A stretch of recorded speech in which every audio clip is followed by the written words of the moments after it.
With an election too close to call, George W. Bush won the 2000 presidential election. He won by 537 votes. The popular vote was won by Al Gore with 543,000 more votes than Bush. But Bush won the electoral vote by 5, and he also ran away with 30 states, and Gore ran away with 20 states in the District of Columbia. Perhaps it was some of the key campaign issues that led Bush to win the election of 2000. For example, his view on education, Social Security, and health. For education, Bush wanted a more comprehensive packing call for more choice and accountability. Gore wanted smaller classes with rigorous methods of hiring and retaining teachers. And for Social Security, Bush wanted personal retirement accounts for Social Security money, whereas Gore wanted to give parents raising children Social Security credit. The last issue, health. Bush wanted to strengthen Medicare with private sector's alternatives, whereas Gore wanted 1/6 of the budget over a surplus of 15 years to be strengthened to strengthen Medicare. Whatever the case may be, the end result was George W. Bush winning the 2000 presidential election. But oddly enough, there was a recount between the two men. During the recount, Al Gore took the lead in votes, but before he could win the election, the Supreme Court stopped the recount. So we are here today to show what could have happened if Gore had won the recount and became the 43rd President of the United States. The topics we will cover is the effects of trash as fuel, global warming, and what would happen if we had a stronger, more narrow military. A message from the President of the United States.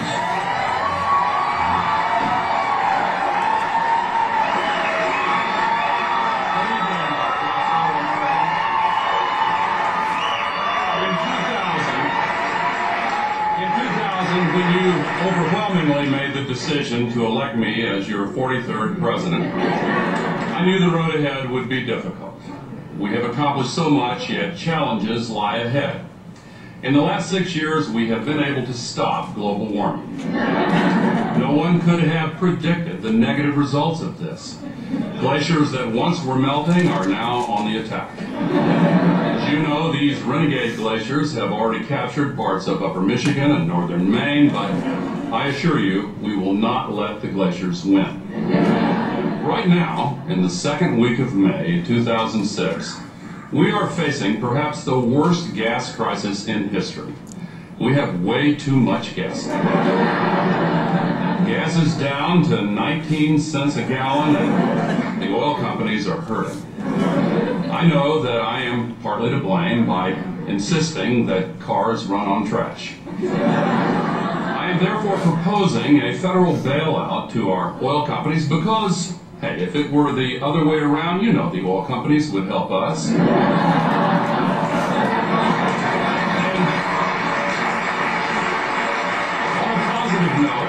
We worked hard to save welfare, fix Social Security, and, of course, provide the free universal health care we all enjoy today.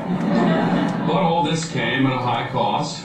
As I speak, the gigantic national budget surplus is down to a perilously low $11 trillion. And don't get any ideas. That money is staying in the very successful lockbox. We're not touching it.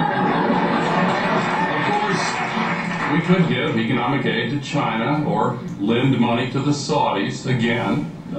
But right now, we're already so loved by everyone in the world that American tourists can't even go over to Europe anymore without getting hugged. There are some of you who would like to spend our money on some made-up war. To you, I say, what part of lockbox don't you understand? What if there's a hurricane or a tornado? Unlikely, I know, because of the anti-hurricane and tornado machine I was instrumental in helping develop. But what if? What if the scientists are right and one of those giant glaciers hits Boston? That's why we have the lockbox. As for immigration, solving that came at a heavy cost, and I personally regret the loss of California. The new Mexifornian economy is strong, and El Presidente Schwarzenegger is doing a great job. There have been some setbacks. Unfortunately, the confirmation process for Supreme Court Justice Michael Moore was bitter and divisive. However, I could not be more proud of how the House and Senate pulled together to confirm the nomination of Chief Justice George Clooney. Baseball, our national pastime, still lies under the shadow of steroid accusations, but I have faith in Baseball Commissioner George W. Bush when he says we will find the steroid users if we have to tap every phone in America. In 2001, That was funny.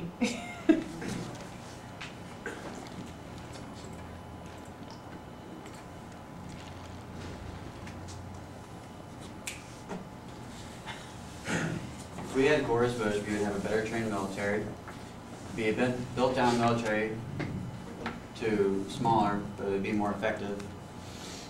And we would be investing in technological edge to keep military strong. Hey, did you guys hear the news today? No, what happened? The team of Green Berets found Osama bin Laden in a cave underground. Yeah, since the military was properly trained and had technological advantages, they were able to find him in no time. Since when were we advanced in military technology? Well, after Gore won the election in 2000, he made our military downsize and made our military more advanced in technology and ground tactics. So this will end the war for the most part, then we can send a lot of our troops home? For sure, since Gore was able to make our military better and more well-rounded, we were able to bring more of them home and have the rest of them pick up the pieces. Thanks to Al Gore.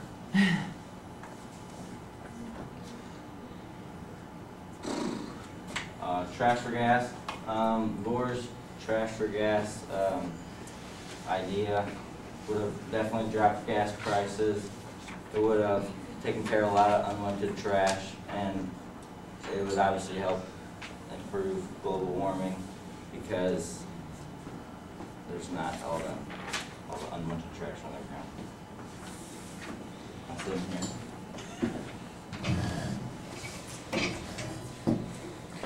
Little Bobby Stolzer, you have left your trash in my room all year long. I have cleaned it up multiple times and you continue to leave junk behind. Well, what's the matter? It's not bothering anyone, and it's not like it can be used for anything. Hey, you don't argue with me unless you want a belt to the bag.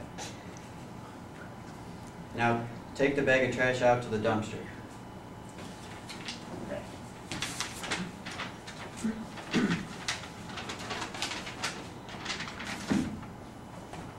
Hey, young man, do you know that you're throwing away useful trash that can be recycled?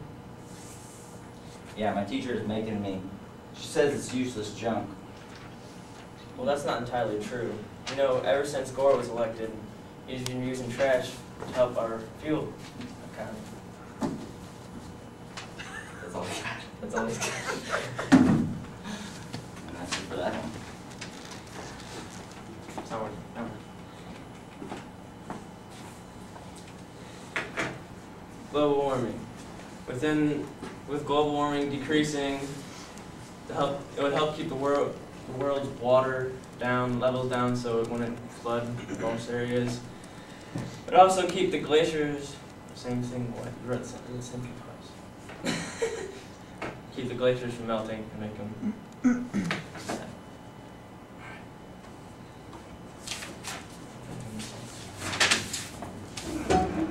Tyler, aren't you worried about getting skin cancer through all the protection from the ozone and the radiation coming to hit you?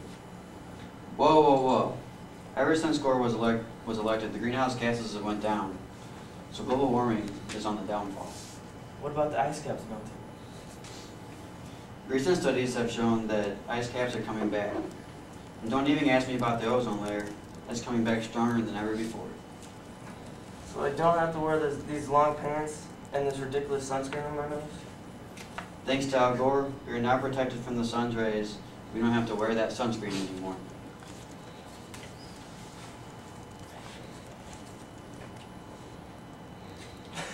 Al Gore rocks. Al Gore also has inspirational pictures for young athletes and helps shake many nerves.